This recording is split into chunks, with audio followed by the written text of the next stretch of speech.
Hello, good morning. How are you, my dear? Let us come to the subject financial accounting. Today we are taking up a fresh chapter, that is what? Theory base of accounting. Here in this chapter, I will like to discuss few principles, few guidelines, few policies that has needed to be taken up while preparing the books of account.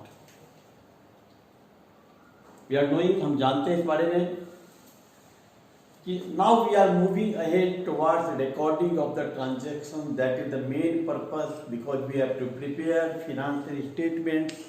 That is the main purpose, main objective of accounting. तो accounting process के पहले हम कुछ मार्गदर्शन, कुछ guideline, कुछ policies, कुछ फॉर्मूलेट्स को हम जानना चाहेंगे कि कौन सी नीतियों का, कौन से सिद्धांतों का, एथिक्स का, कॉमन फीचर का ध्यान में रख करके हम अकाउंट को तैयार करेंगे, रिकॉर्डिंग करेंगे, चाहे फिनेंशियल स्टेटमेंट तैयार करेंगे। समझ रहे हैं? इस चैप्टर में हम अध्ययन करेंगे क्या कि accounting policies, accounting concepts, accounting conventions, assumptions, ये क्या है? ये गाइडलाइन है, ये बेसिक सिद्धांत हैं, यह गवर्नमेंट के रूल्स हैं। इन रूल का हमें पालन करना जरूरी है। क्यों जरूरी है? अकाउंटिंग रिकॉर्ड्स को तैयार करने में, फिनेंशियल स्टेटमेंट तैयार करने में। इनका अध्ययन करने से क्या फायदा? Why we are going through this topic, this guidelines, because this guidelines, these are the general guidelines, these are the rules, the principles, the common features of all accounting records across the country. So it is known as what? GAAP. G-A-A-P. GAAP means, GAAP stands for Generally Accepted Accounting Principles. These principles are prepared by ICAI. Principles are prepared by ICAI, Institute of Chartered Accountants of India. तो all over the country these principles are followed. ये principal क्या होते हैं? Follow होते हैं। इनको अपनाया जाता है अकाउंटिंग रिकॉर्ड्स को तैयार करने में। ये क्या करते हैं? ये प्रिंसिपल करने से हमारे अकाउंटिंग स्टेटमेंट के लिए ये बेस तैयार करते हैं। इससे सारे अकाउंटिंग जितनी भी फर्म हैं, कंपनी हैं, जितनी भी बुक्स ऑफ अकाउंट तैयार होती है, उसमें यूनिफॉर्मिटी यानी एक रूपता आती है। एक बेस से तैयार करते हैं। नंबर 2 में इसके फायदा क्या है? क्योंकि सबका एक जैसा ही काम होता है, इसलिए इनको समझना, आपको कल बताया था ना क्वालिटेटिव फीचर्स ऑफ अकाउंटिंग, है ना? तो इनको समझना एक सिद्धांतों के अपनाए जाने के कारण सरल होता है। ये कॉमन सिद्धांत हैं और इनको कैसे इनका जन्म हुआ? इनका जन्म हुआ गवर्नमेंट के गाइडलाइन के अनुसार, आईसीएआई के फॉर्मूलेशन के कारण, और जो पुराने अकाउंटेंट हैं, जो लोग अकाउंटिंग करते आए हैं, एक्सपर्ट्स हैं, उनके द्वारा इनको तैयार किया गया और सभी अकाउंटेंट इसको अपनाते हैं। और साथ में क्या है? ये डायरेक्शंस हैं। इसी डायरेक्शन में, इसी गाइडलाइन से, इसी इंस्ट्रक्शन से सबको अपनी बुक्स ऑफ अकाउंट तैयार करनी है। इसलिए ये directions for recording transactions and put it into practice, इसको प्रैक्टिस में लाना है आपको। ये ध्यान में रखना है। कौन सी बातें? ये क्या है? ये इनको ध्यान में रखना है। किस समय ध्यान में रखना है? अकाउंटिंग रिकॉर्ड तैयार करने में और फिनेंशियल स्टेटमेंट तैयार करने में। और ये थ्योरी है। इन थ्योरी को, जैसे आप कोई भी काम करते हैं ना, उसके पीछे कुछ आदर्श होते हैं, कुछ रूल्स होते हैं, कुछ बेसिक चीजें होती हैं जो दिमाग में रखनी पड़ती है और उसके हिसाब से ही हम काम करते हैं। तो हम इसको ध्यान में देना पड़ेगा, रखना पड़ेगा और तब हम आगे बढ़ेंगे। तो आओ हम इनको पॉइंट वाइज स्टडी करते हैं। ये क्या है ये अकाउंटिंग कंसेप्ट, कितने अकाउंटिंग कंसेप्ट, यानी वो कौन सी रूल्स हैं, गाइडलाइंस हैं, प्रिंसिपल्स हैं जिनको हमें स्मरण रखना है बुक्स ऑफ अकाउंट तैयार करने के समय। सबसे पहला काम है, सबसे पहला कंसेप्ट है बिजनेस एंटिटी कंसेप्ट। अकाउंट तैयार करने के समय में हम खुद को क्या मानेंगे, हम खुद को मानेंगे मैनेजर। यह बात आप हमेशा जीवन में याद रखना। You are not the owner, you are not the owner, आप ऑनर नहीं है। आप अकाउंट तैयार करने के समय खुद को क्या मानेंगे, मैनेजर। व्यापार और स्वामित्व, management and ownership are divorced, they are different. यहां पर बिजनेस को ध्यान में रख करके हम सभी ट्रांजैक्शन को नोट करेंगे। Personal transactions are isolated. घर के लेन देनों को, मालिक के लेन देनों को हम इसमें नोट नहीं करेंगे। इसमें सिर्फ बिजनेस पर जिन ट्रांजैक्शंस का इफेक्ट पड़ा है, यानी ऐसे ट्रांजैक्शन तो बिजनेस से कंसर्न हैं, उनको यहां नोट किया जाएगा। Personal transactions are left, personal transactions are not considered, they are business, owners are separate, distinct and owners are treated as what? Owners are treated as creditors. मैं एक नया शब्द जोड़ रहा हूं, creditors. They are outsiders. Okay? क्या इसकी खास बात आई? Management and ownership is different. Management and ownership is separate. Only business transactions are recorded. Only those transactions will be recorded or noted that are affecting business. The first principle is what? Entity. Business is separate, ownership is separate. We are only the manager of the business. As manager of the business, we will record only business related transactions. Number 2, going concern concept. भाई आप व्यापार की स्थापना करते हैं,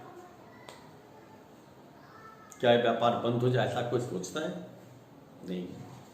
यह concept में इसी बात बताता है कि when you are recording the transaction, when you are maintaining the books of account, you have to put into your mind that your business will go on. यह व्यापार चलेगा, गोइंग कंसर्न, यह फर्म चलती रहेगी for foreseeable period of time, लंबी अवधि तक चलेगा। व्यापार बंद होने वाला नहीं है। Going concern, go on. It will be going on over the years. It is not going to close.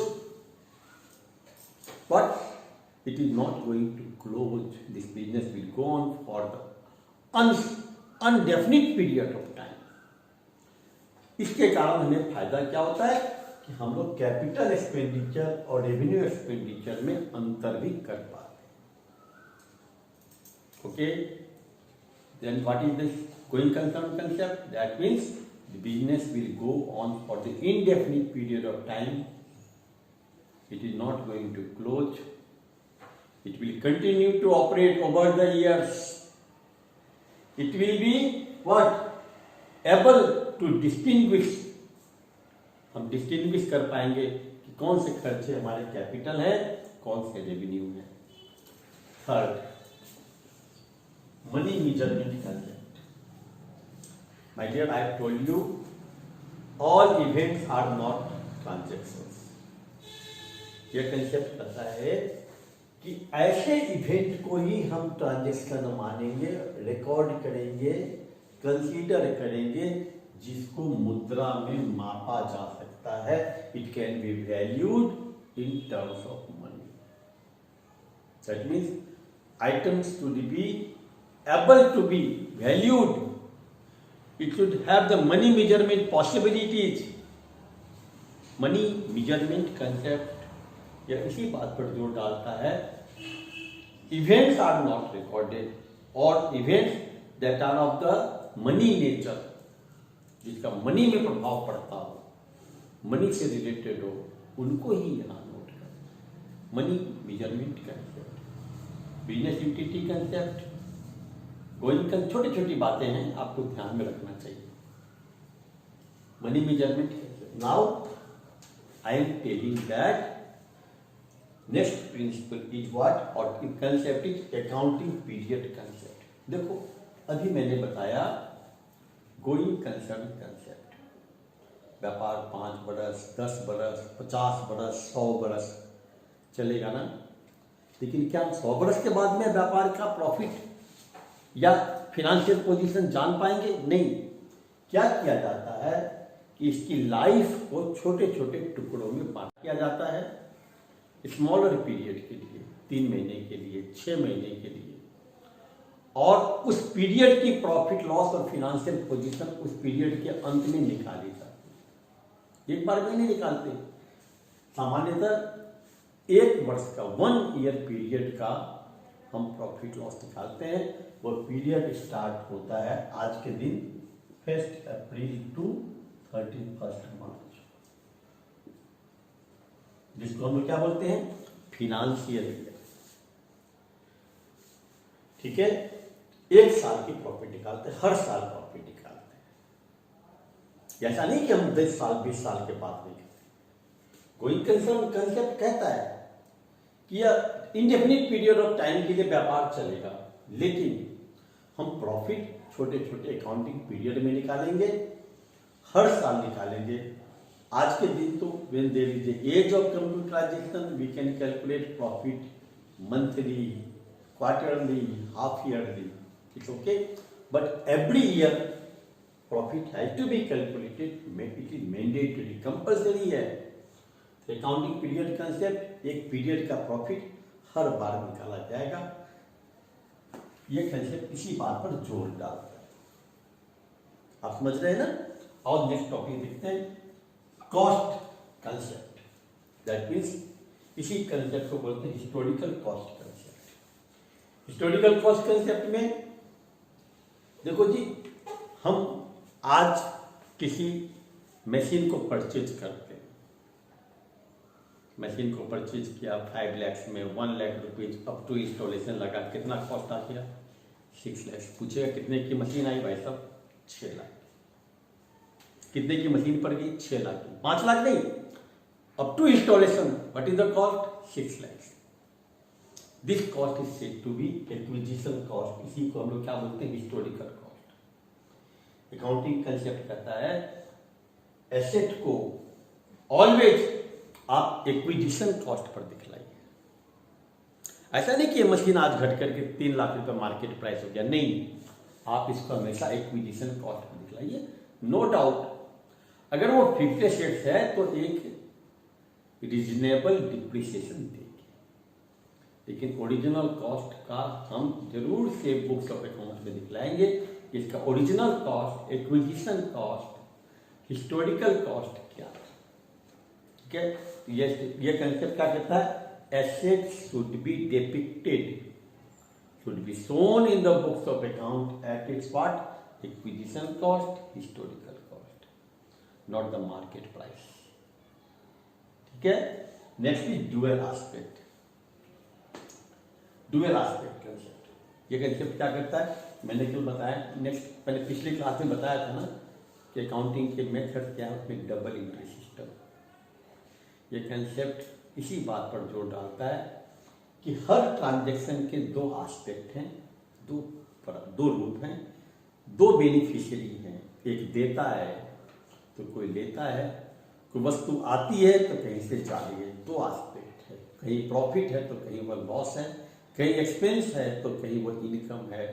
Every transaction है 2 एस्पेक्ट, एवरी ट्रांजैक्शन है 2 साइड्स, एवरी ट्रांजैक्शन है 2 इफेक्ट्स। इसी सिद्धांत पर एक कहा जाता है कि जब कभी लेन देन होगा तो 2 आइटम पर प्रभाव पड़ेगा। मैं एग्जाम्पल दिया था ना कि बैंक से 20,000 रुपया निकाला, 2 जगह क्या प्रभाव पड़ा? एक जगह मेरा बैंक बैलेंस कम हो गया, दूसरी जगह मेरा कैश बैलेंस अप हो, दो प्रभाव पड़ा ना। इसी एस्पेक्ट को यहाँ इसमें कहा गया है कि एवरी ट्रांजेक्शन है डुअल एस्पेक्ट, इस पर हमें ध्यान देना है, इस सिद्धांत को हमेशा लागू करना है। इसी सिद्धांत के तहत कहा जाता है कि asset is equal to what, capital plus liability. जब कभी भी होगा यह इक्वेशन कभी फेल नहीं करेगा। कौन सा equation?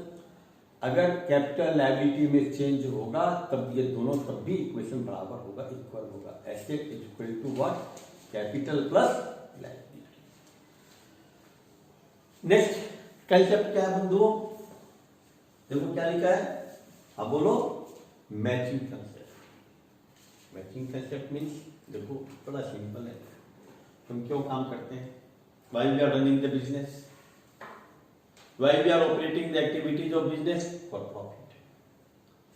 Profit, to earn profit there is income. In profit is what, excess of income over expenditure. अब एक्सपेंसेज होंगे, एक्सपेंसेज का नेचर इनकम के नेचर से मैच करना चाहिए। Suppose someone is trading with the cloth, कपड़े की दुकान है, क्या उसके दुकान में फोटोकॉपी का 10,000 रुपया एक्सपेंसेस पर मंथ अलाउड है? Is it matching with the nature of the business? It is allowed in coaching institute. Coaching institute में हमें फोटोकॉपी करा के स्टूडेंट्स को देनी पड़ सकती है, but it is not matching with the cloth merchant.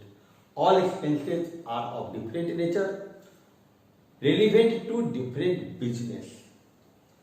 कोई स्टेशनरी की दुकान है, अब उसके यहां उसके नेचर के एक्सपेंस होंगे। कोई रेडीमेड गारमेंट है, उसके नेचर ऑफ एक्सपेंसेस अलग होंगे। ये कहता है कि उसकी मैच करना चाहिए। मैच क्या करना चाहिए? सिद्धांत क्या कहता है? उसके एक्सपेंसेस उसकी इनकम के नेचर से मैच करना चाहिए, तब प्रॉफिट निकालेंगे। इसलिए इसमें क्या कहते हैं कि इसमें डिप्रिसिएशन, प्रोविजंस वगैरह का सब इंतजाम कर देते हैं। कोई जरूरी नहीं है, लेकिन अगर उसके यहाँ फिक्स्ड एसेट्स का इस्तेमाल हो रहा है तो उसका डिप्रिसिएशन हम देंगे ना। मैंने डिप्रिसिएशन का डिफिनेशन बताया ना। और प्रोविजन क्या है? इट इज सेट असाइड, कुछ रकम हम निकाल देते हैं, इस साल से संबंधित है, जो लॉस अगले वर्ष हो सकते हैं, इनको प्रोविजंस कहते हैं। इन पर हम लोग बातें करेंगे। तो प्रॉफिट के लिए रेवेन्यू कमाते, इनकम कमाते, लेकिन उस पीरियड के एक्सपेंसेज उस पीरियड की इनकम से मैच करना चाहिए, ठीक है। और उस व्यापार के नेचर से उसका संबंध होना चाहिए। डिप्रिसिएशन, प्रोविजन का इंतजाम हम इसीलिए कर देते हैं। Okay, now let us move to next concept, that is revenue recognition concept. देखो ये कंसेप्ट क्या कहता है? ये कहता है कि रेवेन्यू हम रिकॉग्नाइज करेंगे, रेवेन्यू को पहचानेंगे, इनकम को पहचानेंगे, और टाइम से उसका रिलेशन है। भले वो रेवेन्यू हमें प्राप्त हुई हो, नहीं प्राप्त हुई हो, लेकिन हम उसको काउंट करेंगे। मैं एक एग्जांपल देना चाह रहा हूं। एग्जाम्पल क्या देना चाह रहा हूं? एक हमारे पास में लैंड है 1 लाख रुपए की। अगर आज के दिन बेचे ना, इसका हो सकता है 5 लाख रुपीज आ जाएगा। हम क्या दिखलाएंगे बुक्स में?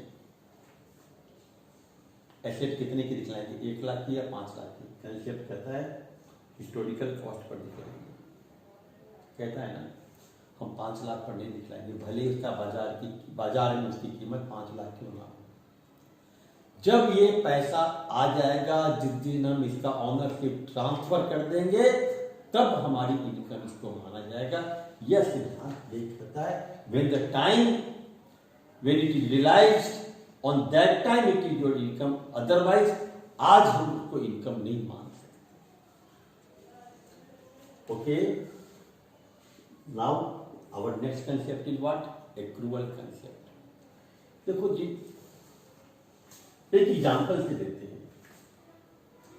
एक शब्द यहां पर ऑकरेंस, घटना, कोई काम हो गया, मैंने उसका अवेल कर दिया या फैसिलिटेट कर दिया। फॉर एग्जाम्पल, मैंने एक भवन लिया है, बिल्डिंग लिए किराए पर 5,000 रुपीज पर मंथ पे। कितना किराया हुआ? 1 साल का 12×5 60,000 माना।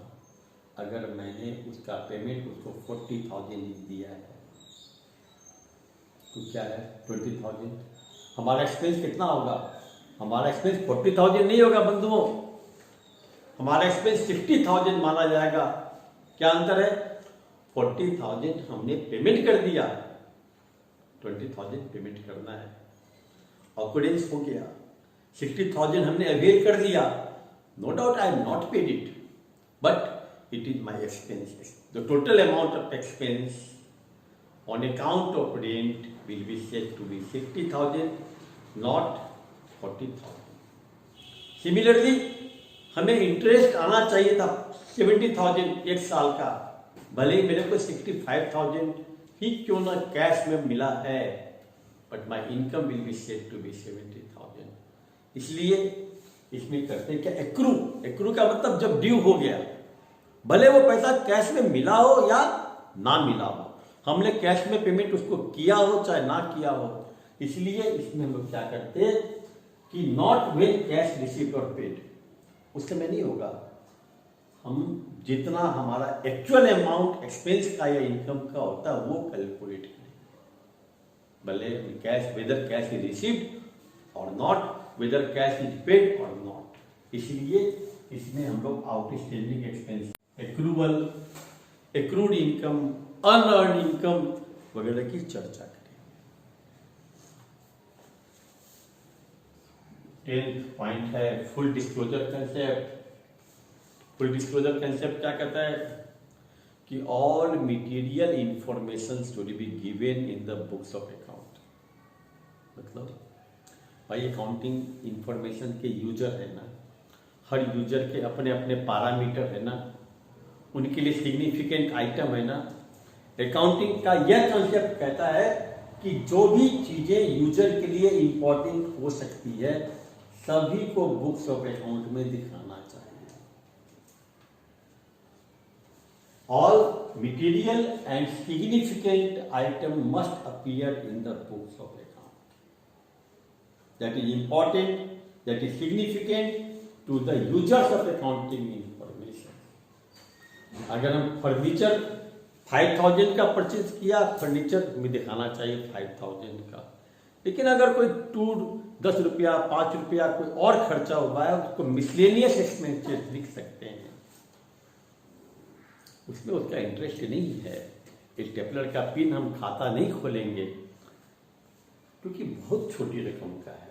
हाँ, लेकिन कोई 10,000 रुपये की आइटम है, मटेरियल आइटम है, बड़ी रकम की आइटम है, तो उसका नाम, उसके नाम से खाता जरूर खोलना चाहिए। यह कंसेप्ट क्या कहता है? Full disclosure means all material and significant account must appear in the books of account. That is relevant, that is significant, that is important to the user. Full disclosure, आप जितनी इंफॉर्मेशन अधिक से अधिक खोल करके दे सकते हैं वो देना चाहिए अकाउंटिंग।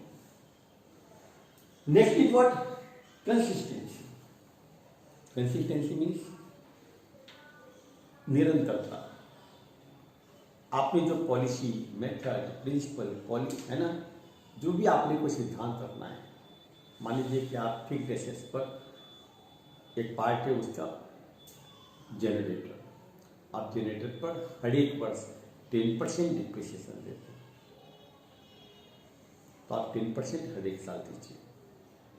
अगर आप 20% देते हैं तो 20% दीजिए, चेंज मत कीजिए। Consistency means the rules, the policies what you have adopted should be followed over the year. उसको जारी रखिए ताकि यूजर को कंपेयर करने में सुविधा हो।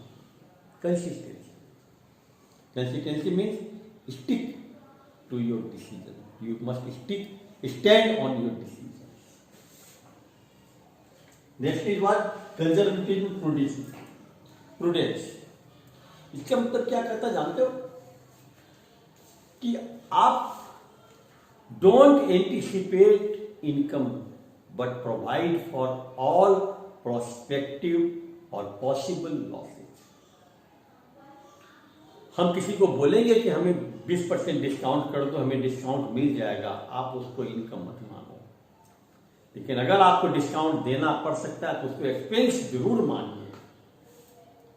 तो हमें इस बात पर ध्यान देना है। लिखा क्या है कि no don't anticipate profit. Profit का अनुमान पहले मत लगा लीजिए कि हो जाएगी, हम इतना डिस्काउंट ले लेंगे, हम मिसलेनियस इनकम हमारे को आ जाएगी, अंदाज कर लेंगे। नहीं, इनकम तो तभी इनकम मानिए जब आपको एक्चुअली रियलाइज होती है, जब आप उसको कंजर्व कर देते हैं, जब आप उसको सेवा दे देते हैं। हम किराया लगा देंगे, हमें 60,000 रुपये आ जाएगा नेबर। जब आप किराया लगाते हैं, किराया की इनकम आएगी, तब आपके लिए इनकम, भले वो कैश में ना भी मिला हो, लेकिन आपको हक हो जाना चाहिए। नेक्स्ट है वेरीफाइबल ऑब्जेक्ट, कंजर्वेटिव। और एक बात और यहाँ पर materiality concept. All material expenses should be, material items should be exposed, should appear in the books of account.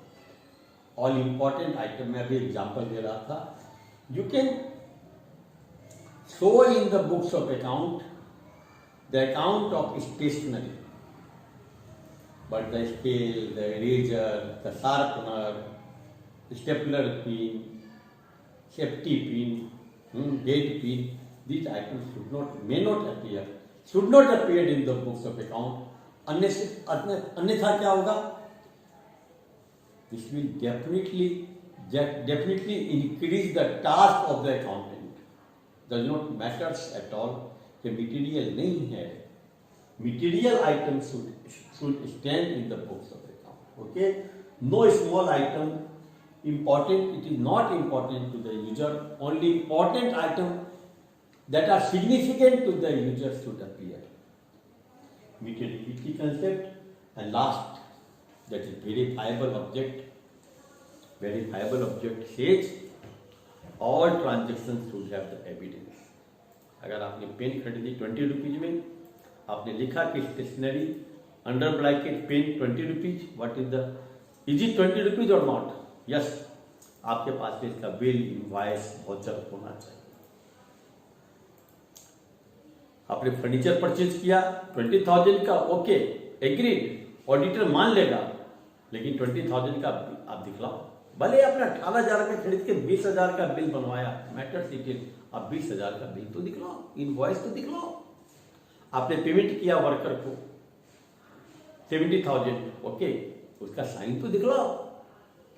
All transactions recorded should have the evidence and documentary evidence. Okay, this is verifiable, that means इसको verify किया जा सकता है। तो ये आपके 14 accounting concept हैं जिनको अकाउंटिंग प्रिंसिपल्स के नाम पर भी जानते हैं। ठीक है, दैट्स ऑल टुडे। आप इसको एक बार देखना, should not have the doubt, and I will repeat if any doubt is there, if any question is there. Okay.